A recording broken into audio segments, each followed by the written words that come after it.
Rain was going to be a big one musically just because of the lack of dialogue. Well, not lack of, but the choice to have it just picture. I remember sitting by the piano and writing a pitch basically for the episode, and I went into nostalgia zone where it reminded me of being a kid growing up on the Gold Coast. And I think when you're a kid you get to be excited about the rain in a shameless way, or like, you know, boldly, using a lyric. You're listening to Bluey's Brisbane with Justin and Lou. And live boldly in the pretend. G'day, it's Justin here, and look, anytime you can get in the room where the magic happens, it's pretty special. And I'm so thrilled to be down here in the actual studio, the music studio of Bluey, with one of the key creatives in the music team, Jazz Darcy. Hi Jazz, how are you? Hey Justin, thanks for having me here. Well, thanks for coming here, I suppose. Thanks for having me in the studio. This is really something else. I mean, I was lucky enough to come about 2 years ago when the first Bluey album came out. Yeah. But I mean, the amazing thing about Bluey in the last couple of years, we just keep kind of joking that the show gets bigger and it gets bigger and it gets bigger. Has it been a real wild ride the last couple of years for you guys? You saying that, just every time you said bigger, a little bit of anxiety just flipped onto my heart. Like, yeah, it's been a whirlwind, but at the same time, I don't think I'll speak for myself. I don't come up for air enough to really appreciate it. I think you just get so busy working.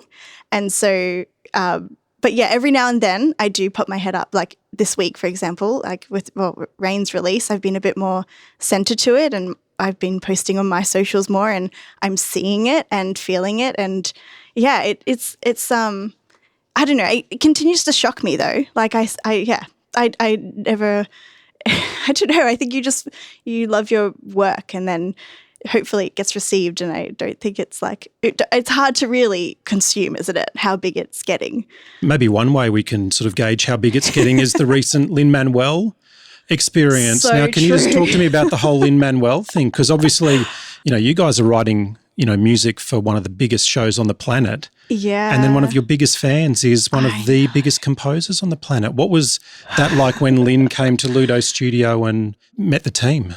I have some, like, it's terrible for me because I was in Melbourne and so I wasn't even there. Oh, no. So, yeah, I know. But apparently Joff was like, and Chaz sung on this, like, album. And so I think he's heard my voice. So that's a trip out. But I can't, I think it was just like everyone was just fangirling over Lin. Just, yeah, but it's so nice that, like, yeah, I guess it's gotten to that level enough that someone so amazing has seen it and is a fan and is like, and the fact that he was able to come here and like Hamilton's here, it's pretty overwhelming, I think. Thanks, Major Tom! No worries. And Winton, Old MacDonald does have a horse, but she was on holiday when they wrote the book. Oh. Yeah, and even when he spoke to Lee Sales, I think he mentioned Tony, Emmy, Grammy, Bluey. I was like, yeah, that's pretty amazing. So he puts it right there on his list of big achievements, his voice in Bluey. He's got his priorities right, doesn't he? Absolutely. Now, look, the reason we are talking to you today is we have the new Bluey album, Dance Mode, coming out, which is super exciting. So soon now. Yeah, only a couple of weeks now.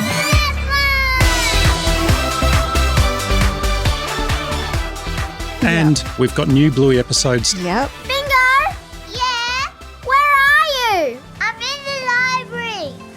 Library. Next to the horse stable. Horse stables?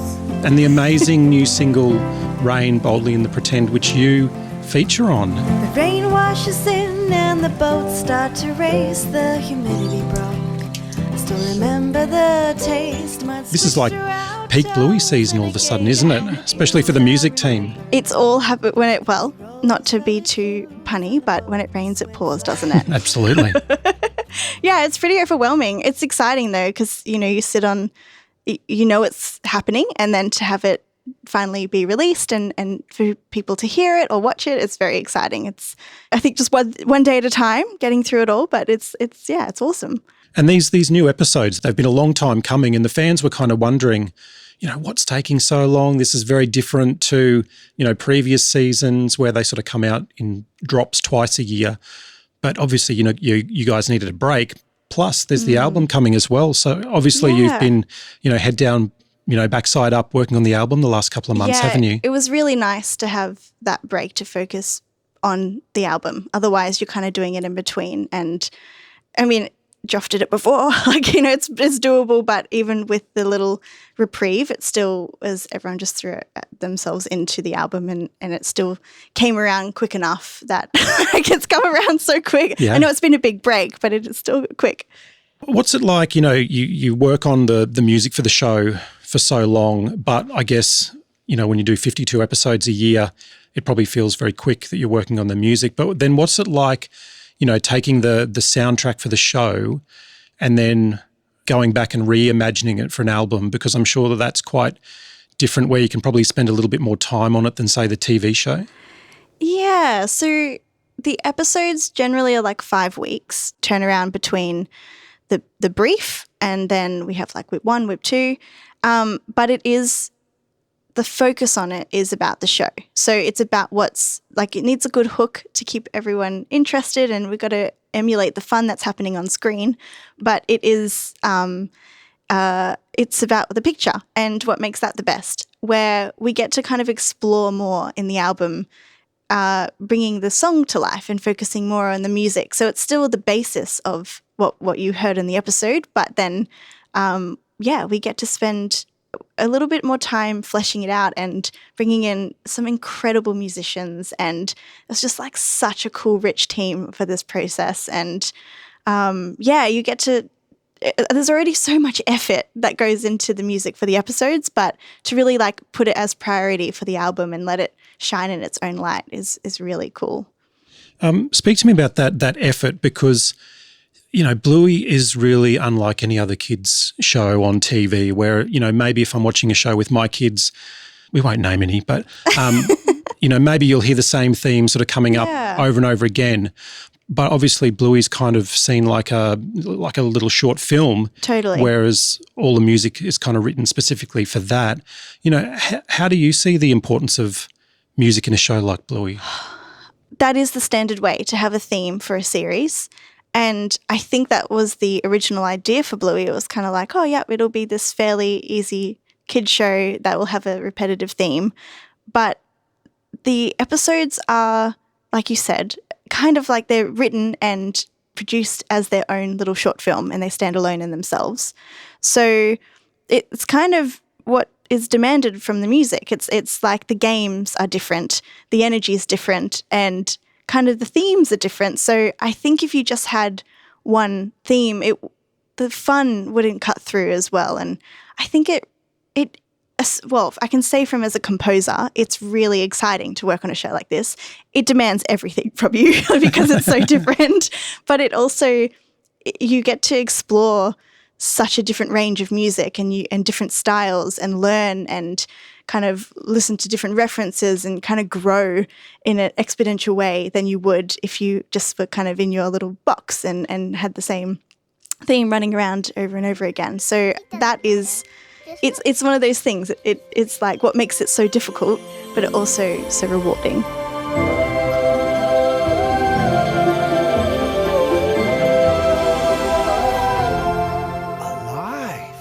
Now, I've had a look at the track listing for dance mode, and there's like a really good mix of, really fun stuff. There's a really good mix of, sort of tear jerkers and emotional stuff. Grandad, I'm looking at you there, and I think Army is on there as well. One of my favourite Amazing. tracks. Yeah. I know you probably do have a favourite, so ignore the one we're going to talk about in a minute, but is there a favourite track on dance mode for you apart from the obvious? Oh, no. This is going to be a very tricky question. I think they all represent like a moment in time, and even if they're not necessarily my own track, I have an emotional connection to it, whether it's the episode or I'm just trying to think of like what made me. I listened to the whole album when it was just we just finished the mix, and I was like on the plane and I just listened all the way through. Oh man, I don't remember. I think Housework really stands out actually. Right, okay. But I think what is so cool about it is that it really is a party for the A-side, and then it really just like brings you into your emotions on the B side. So I don't know how to answer you with one answer. It's like this is the hardest question I've ever been asked. Oh no, they're all like little. It's like having a favorite kid. Yeah, no, exactly. It really, well, I will say, listening to it the whole way through, I was laughing on the plane, and then I also cried on the plane, and was trying to be really subtle about it because obviously you don't want to be like this lunatic on. Who's that emo composer on the plane there? Yeah. But yeah, I can't. I refuse to answer. I plead the fifth. Fair enough.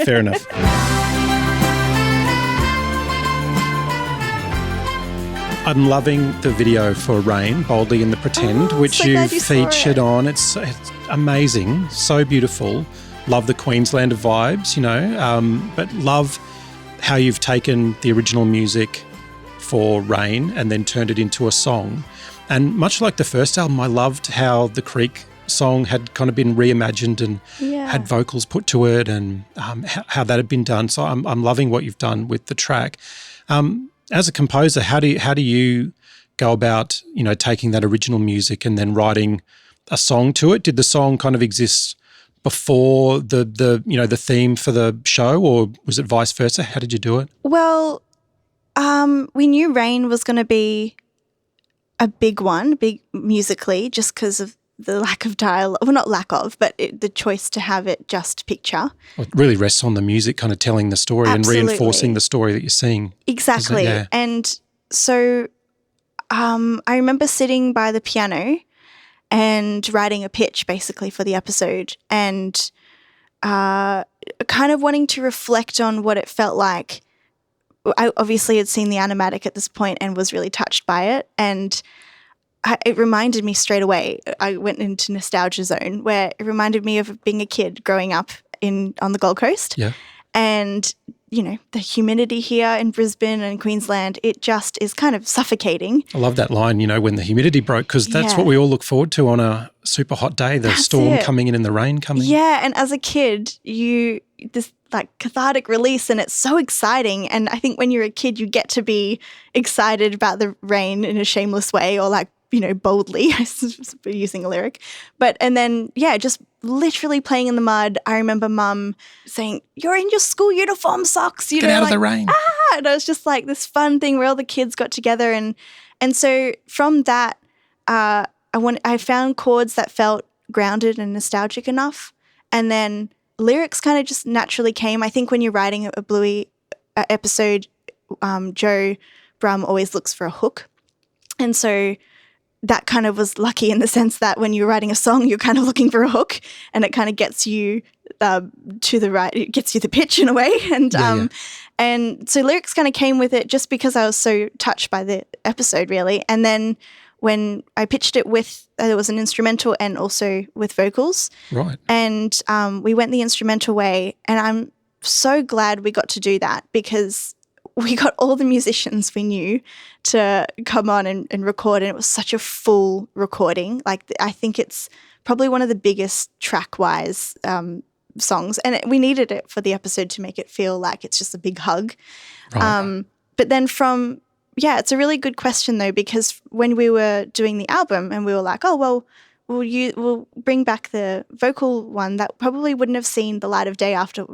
So we thought, it'd be a piece of cake. We spent so much effort in doing the episode. I'm sure we'll just put vocals on the top. But actually, it was a completely different production. We had to pull things out, make room for the vocals, bring more dynamics, because you're not just watching an image and it feeling like a more meditative state. It's a song that's got to have highs and lows, Yeah. So it really was. I remember saying to Marley, who mixed and mastered it, being like, it won't take too long. We've kind of done so much work on it, and it really was so much effort went into it. And it's really, I'm glad we had the space and time to do that though, because I'm really proud of where the instrumental sits, and it's nice that the song version is a bit different, so they're not just repeating on the album.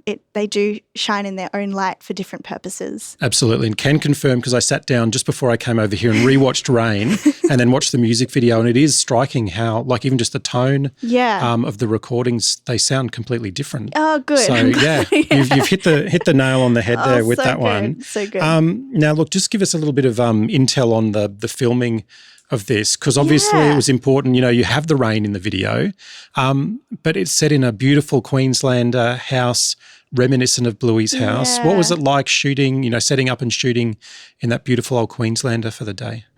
Well, the Queenslander was a really good idea that Joff had, actually, because it is a, Brisbane, Queensland based song, isn't it? Like kind of, so that was really important. And but the filming process was really wholesome because my brother actually was the director. Lovely. Yeah, and we actually really got on. Like, we were a good team. There's no sibling rivalry there. It was really good. And then to have it just felt really wholesome, really. It was everyone I felt like community came together. There were so many people who just jumped on and gave their heart. Like, I will say, I feel like Bluey has this little magic that everyone who works on it really does give their heart and soul to it, and that was reflected on the film clip too. And I didn't expect it because it is a little bit different than what we've done. But yeah, the Queenslander was so good, and the weather held out, which is because you actually need it not to rain in order to have the lighting. It makes it more complicated if it rains for real. So, but yeah, it was really, I just remember feeling like, I'm just so, there were people like my friend's roommate who just said, "Hey Jazz, I'm a set designer. I'm not working. I'm about to go on holidays. Oh, wow. Can I help out?" That kind of thing. Like, yeah, that would be great. And she totally jumped on. Like, it was just this like really wholesome vibe from everyone. And give us a little bit more behind the scenes, because keen-eyed sort of Bluey, fans will notice Uncle Stripe himself, Dan Brum turning up and playing some mean electric guitar. Yeah. He's so humble, and he's like, but he smashed it. Like, and also you're kind of playing to playback and to kind of just jump in with all the energy, and he was great. It was so good. I'm so glad he could fit us in. Like, it was so exciting to have him part of it. Amazing. Well, look, thank you so much for talking to us about, new Bluey episodes, Bluey album, video clip. Really appreciate your time and having us down in the studio. Thank you so much. Thank you for coming. No, it's been an absolute pleasure. Thank you. You've been listening to Bluey's Brisbane. Not fluffy! Check us out on Facebook and Instagram. Just search for @Bluey's Brisbane.